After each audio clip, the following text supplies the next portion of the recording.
पुलिसकर्मियों पर लाठीचार्ज। सीएम आवास की तरफ बढ़ रहे थे प्रदर्शनकारी, स्थानीयकरण की मांग को लेकर आंदोलन कर रहे थे और ऐसे में लाठीचार्ज में कई सहायक पुलिस घायल हो गए हैं। इस वक्त की बड़ी और अहम जानकारी आप तक पहुंचा रहे हैं, जहां सहायक पुलिसकर्मियों पर लाठीचार्ज हुआ है और यह प्रदर्शनकारी सीएम आवास की तरफ बढ़ रहे थे और ऐसे में इनके ऊपर लाठीचार्ज किया गया है और स्थानीयकरण की मांग को लेकर लगातार आंदोलन कर रहे थे और इस मांग को लेकर सभी आंदोलनकारी सड़कों पर उतर आए थे। इस दौरान पुलिस ने लाठीचार्ज किया और लाठीचार्ज में कई सहायक पुलिस गंभीर रूप से घायल हो गए हैं।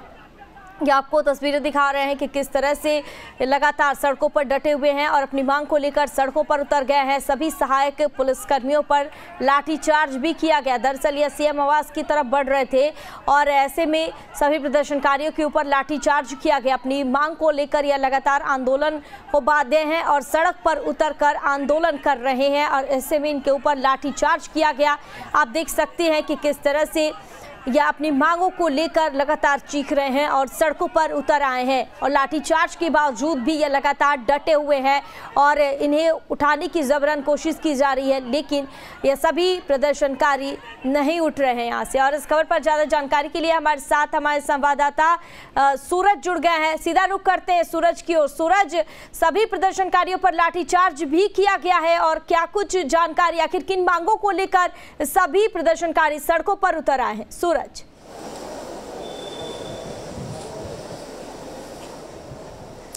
देखिए, अपने अस्थायीकरण और नियमितीकरण को लेकर झारखंड में तकरीबन 2500 सहायक पुलिसकर्मी पिछले 3 जुलाई से आंदोलन पर है, यानी हड़ताल पर है। रांची के मोरहाबादी मैदान में पिछले लगभग 15 दिनों से टेंट गाड़कर वो अपने परिवार के साथ वहां पर आंदोलन कर रहे हैं। उसकी जो मांगे है वो अस्थायीकरण, नियमितीकरण, ऐसे कई जो मांग है, जो अभी जो सरकारी पुलिसकर्मियों को जो भत्ता मिलते हैं उस भत्ते के आधार पर सहायक पुलिसकर्मियों को भी रेगुलाइज किया जाए। इन तमाम विषयों को लेकर पिछले कई दिनों से वो हड़ताल पर है, आंदोलन पर है। इससे पहले भी आपने देखा कि राजभवन घेराव के दौरान उसे मोरहाबादी में रोका गया, लेकिन आज मुख्यमंत्री आवास के घेराव के दौरान सभी को रांची के मोरहाबादी के पास, मोरहाबादी मैदान के पास बैरिकेडिंग लगाकर रोकी गई, लेकिन उनकी संख्या काफी ज्यादा थी। बैरिकेडिंग तोड़ के वो मुख्यमंत्री आवास के तरफ बढ़ रहे थे, लेकिन इस इलाके में धारा 144 लगी हुई, इसलिए सुरक्षा के लिहाज से पुलिस कर्मियों ने सहायक पुलिस कर्मियों को रोका, लेकिन वो माने नहीं। उग्र होकर वो बैरिकेडिंग तोड़े और तोड़ने के बाद काफी हंगामा हुई और हंगामे के बाद पुलिस को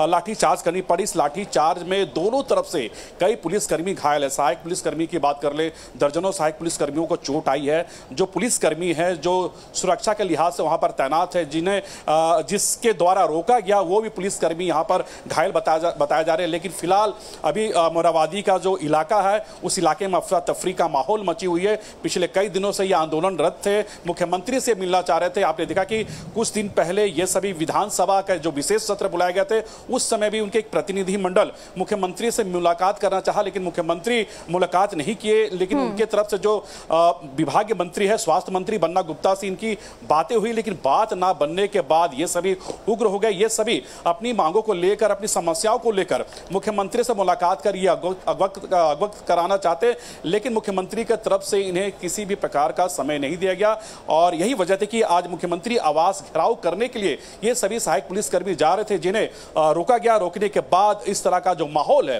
वो फिलहाल मोरहाबादी में उत्पन्न हुई है। फिलहाल जो चोटिल हुए हैं सहायक पुलिसकर्मी, वो पास के जो स्थानीय अस्पताल है, सदर अस्पताल और रिम्स, वहां पर भेजे गए हैं। हाँ। और अभी भी जो ठीक है सूरज, आपको बीच में रोकना चाहेंगे और हमारे साथ दीपक प्रकाश बीजेपी नेता हमारे साथ फोन लाइन पर जुड़ गए हैं। सीधा इनसे भी कुछ सवाल कर लेते हैं।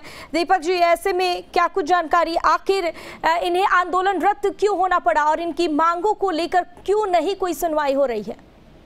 बड़ा दुर्भाग्य है, जब से हेमंत सोरेन की सरकार, झारखंड मुक्ति मोर्चा, कांग्रेस और आरजेडी की सरकार इस राज्य में आई, तो जो बेरोजगारों की संख्या बढ़ती जा रही है। रोजगार जिनको पिछली सरकार, रघुवर दास की सरकार ने दिया था, भारतीय जनता पार्टी की सरकार ने दिया था, कमल फूल की सरकार ने जो पिछले अपने कार्यकाल में लोगों को रोजगार दिया था, उनके रोजगार को भी छीनने का काम ये सरकार ने किया है। और लगातार ये जो सहायक पुलिसकर्मी है पिछले 2-3 वर्षों से लगातार संघर्ष कर रहे हैं, शांतिपूर्वक संघर्ष कर रहे हैं। छोटे छोटे बच्चों के साथ, अपने परिवार के साथ बैठ करके रांची के मोरहाबादी मैदान में धरना दें और अपनी बातों को लोकतांत्रिक ढंग से रखने का लगातार काम कर रहे हैं। लेकिन ये सरकार जो बैठी हुई सरकार है, कुंभकर्णी निद्रा में सोने वाली सरकार, असंवेदन से भरी हुई सरकार, और इनको आम जनता से कोई मतलब नहीं है। केवल लूट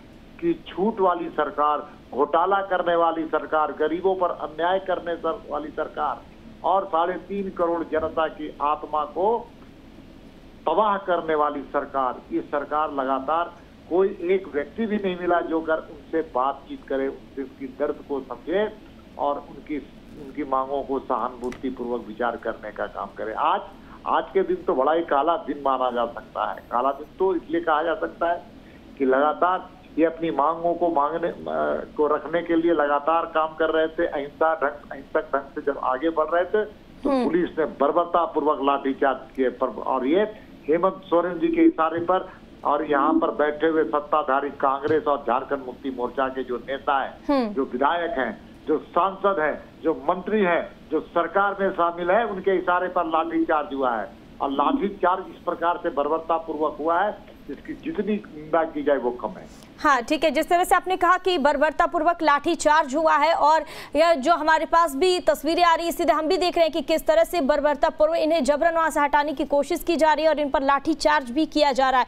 क्या इस तरह से इस विषय पर राजनीति होना चाहिए या इन्हें शांतिपूर्वक यहाँ से हटाकर और इनकी मांगों को पूरा करने की, इन्हें आश्वासन नहीं देकर इनसे बातचीत करके और इनकी समस्या का समाधान करना चाहिए? दीपक जी, देखिए, दुर्भाग्य इस बात का है कि लोकतंत्र में हर संस्था, हर व्यक्ति अपनी बातों को रखने का उसको अधिकार है, मौलिक अधिकार है। सरकार में जो बैठे हुए लोग हैं उनको संवाद करके और उनकी समस्याओं को समाधान करने के लिए उनके पास अधिकार है। लेकिन दुर्भाग्य से ये सरकार संवेदनहीनता का दूसरा नाम है। ये कोई बातचीत नहीं करना चाहती है, समझौता नहीं करना चाहती है और सिर्फ लाठी, बंदूक और गोली के दम पर ये काम करना चाहती है और इसी प्रकार से लोकतंत्र की हत्या भी प्रदेश में हो रही है।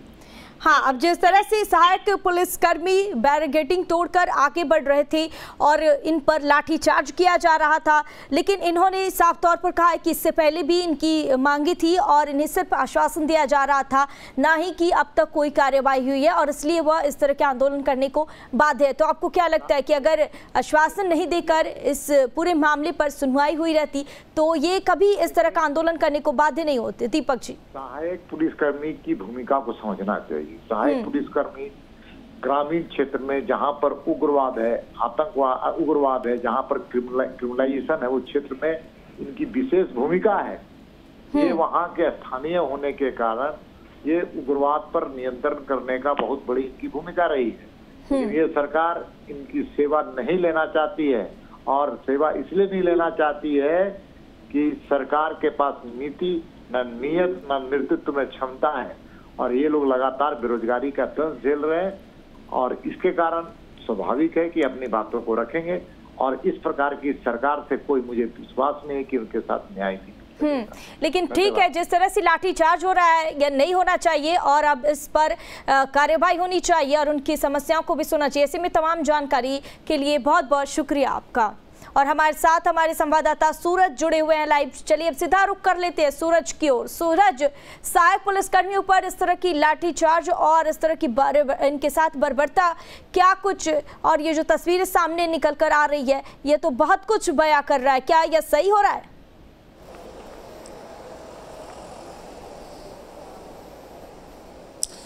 देखिए, इनकी जो भी मांगे हैं अपनी मांगों को लेकर ये मुख्यमंत्री से अवगत कराना चाहते हैं, लेकिन आलम यह कि ये मुख्यमंत्री से मुलाकात नहीं कर पा रहे हैं क्योंकि ये लगभग पिछले कई दिनों से रांची के मोरहाबादी मैदान में अपनी मांगों को लेकर आंदोलन कर रहे हैं। इससे पहले भी आपने देखा होगा, इससे पहले भी लगातार ये आंदोलन करते हैं। जो इनकी मुख्य मांगे हैं, जिस तरह से सरकार की तरफ से जो झारखंड पुलिस को जो सुविधाएं दी जा रही है उसी के तर्ज पर ये सारी सुविधाएं चाहते हैं। जो भी भत्ता है जो सरकारी पुलिसकर्मियों को मिलती है उसके आधार पर ये भी अपनी मांगों से अवगत कराना चाह रहे हैं। लेकिन इन तमाम विषयों को लेकर फिलहाल अभी इनके मुख्यमंत्री मुख्यमंत्री से मुलाकात नहीं हुई है और यही वजह थी कि आज मुख्यमंत्री से मुलाकात करने को लेकर सभी उग्र हो गए थे और मुख्यमंत्री से मिलने के लिए, उनका आवास का घेराव करने के लिए ये सभी मोराबादी से निकल रहे थे, लेकिन इन्हें रोका गया। रोकने के बाद बल का प्रयोग किया गया। इसके बाद इस तरह का माहौल क्रिएट हुई, भगदड़ हुई, कई लाठीचार्ज में कई लोग घायल हैं। जो सहायक पुलिसकर्मी की बात कर ले या फिर पुलिसकर्मियों की बात कर ले, दोनों तरफ से लोग घायल यहां पर बताए जा रहे हैं। लेकिन जो इनकी आंदोलन है, इनकी आंदोलन को लेकर